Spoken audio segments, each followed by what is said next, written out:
চৈত্র সংক্রান্তির দিনটা এবছর একটু আলাদাভাবে পালন করলাম অন্য বছরের তুলনায়। নমস্কার, গুড মর্নিং সবাইকে, শুভ নববর্ষ।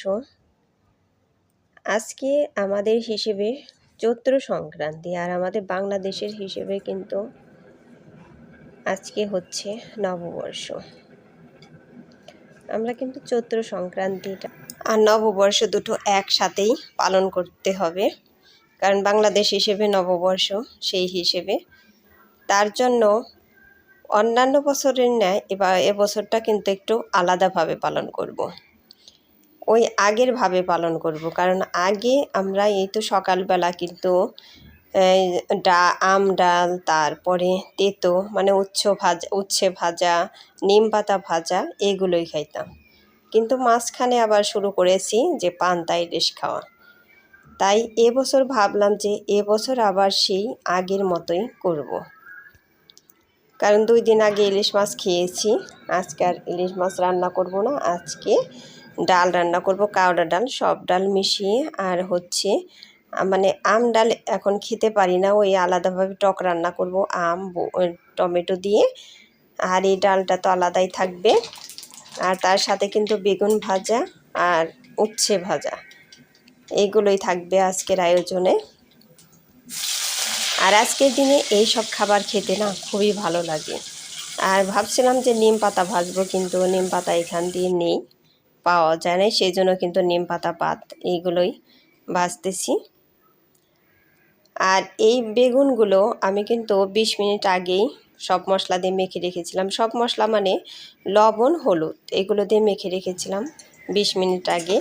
দেখবেন যে 20 মিনিট 10-20 মিনিট আগে এভাবে যদি মাখিয়ে রাখা হয়, তাহলে ভাজার সময় তেল কিন্তু অনেকটাই কম লাগবে। দেখবেন যে আমার কতটুকু তেল লেগেছে বেগুন ভাজতে, তেমন বেশি কিন্তু তেল লাগবে না আজকে। আপনারা দেখতে থাকেন পুরো ভিডিওটাই। এই তো দেখেন, এই যে ভাজা কিন্তু হয়েই গেছে প্রায়, আর তেল দেখেন ওইভাবেই কিন্তু রয়ে গেছে, ওই যে দেখেন। মানে এইভাবে মাখিয়ে রাখার উপকারিতা এটাই, কারণ এমনিতে বেগুন ভাজতে গেলে দেখবেন যে কতটা তেল লাগে, তেল দিতে দিতে কিন্তু অবস্থা খারাপ হয়ে যায়।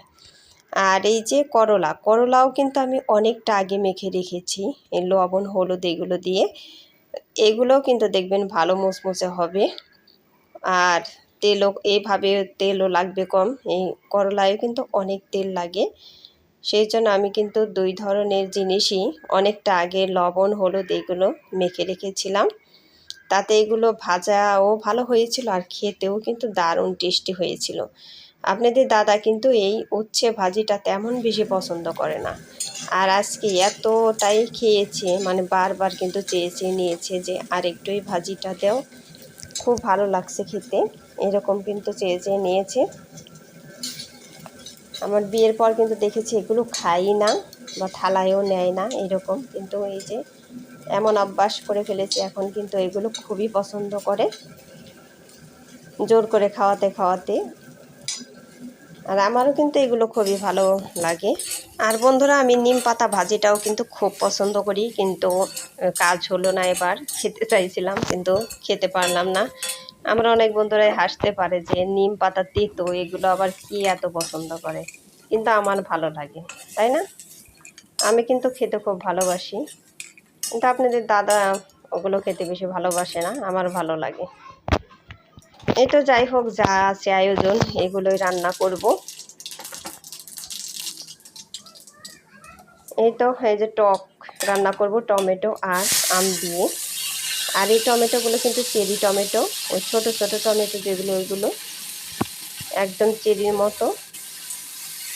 এখন এইগুলো রান্না হলেই কিন্তু আমার হয়ে যায়, তারপরে কিন্তু আবার ঘরটার মোছার বাকি আছে, এগুলো এই টকটা বসিয়ে দিয়ে তারপরে কিন্তু আমি রুমগুলো ঝাড়ু দিয়ে একচোটে মুছে নিব। ওদিকে আপনাদের দাদার আবার আজকে বাড়িতে যাওয়া লাগছে, আমাদের ওই বাড়িতে, তা না হলে কিন্তু পূজার ঘরটা এতক্ষণে উনি রেডি করতে পারতো। যাই হোক, সব কিছুই হয়ে যাবে, অসুবিধে নাই।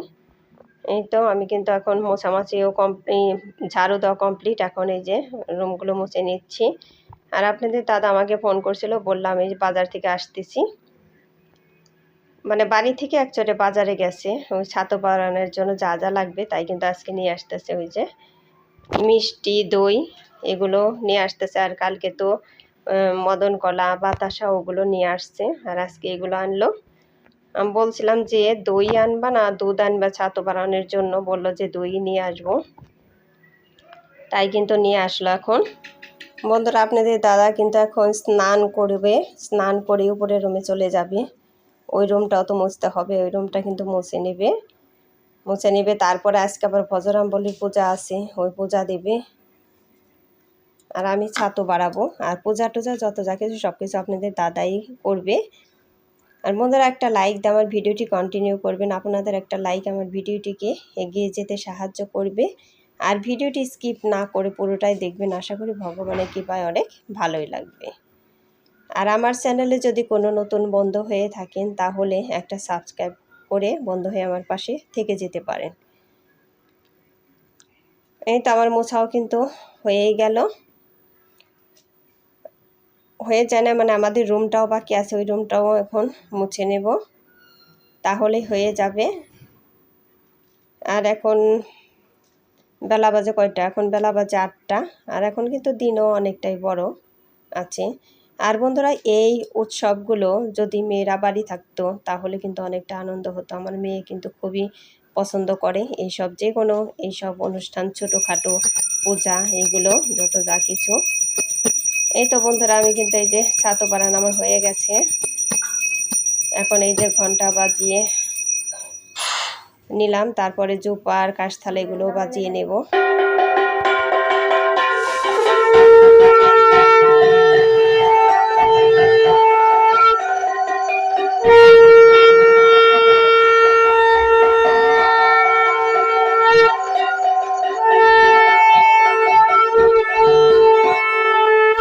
এই তো ছাতু বানান কমপ্লিট, এখন ভোগতে দিয়ে নিচ্ছি। বন্ধুরা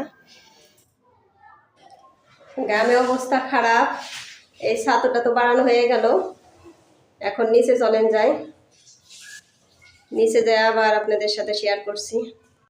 কমপ্লিট, এখন এই যে মাখাইনি, যা যা দিয়েছি সব কিছু কিন্তু একসাথে মাখাবো। ছাতু, কলা, খই, মিষ্টি, বাতাসা, দই, এগুলো সব কিছু একসাথেই মাখাবো। এই প্রসাদটা এতটাই মজা লাগে আমার, এই ছাতু কিন্তু আর বছরে একবারও খাবো না, এইবারই খাবো। মানে আজকের দিনে এই প্রসাদটা এতটাই মজা হয়, একমাত্র যারা বাড়ায় যারা খায় তারাই জানে। অনেকের মনে হয় নিয়ম নেই এই ছাতু বানানোর, আর বেশিরভাগই মনে হয় আছে, কিন্তু আমাদের তো আছে, সেই জন্য জানি যে কতটা মজা হয় এই প্রসাদ। আমার তো একদমই ভালো লাগে, আমাদের বাড়ির সবাই এই প্রসাদটা খুব পছন্দ করে। আচ্ছা বন্ধুরা, তাহলে এখন প্রসাদ খেয়ে তারপরে আজকে ভাত রান্না করছি, আজকে আর সকালে রুটি না, ওই ভাত খাবো এখন। টাটা।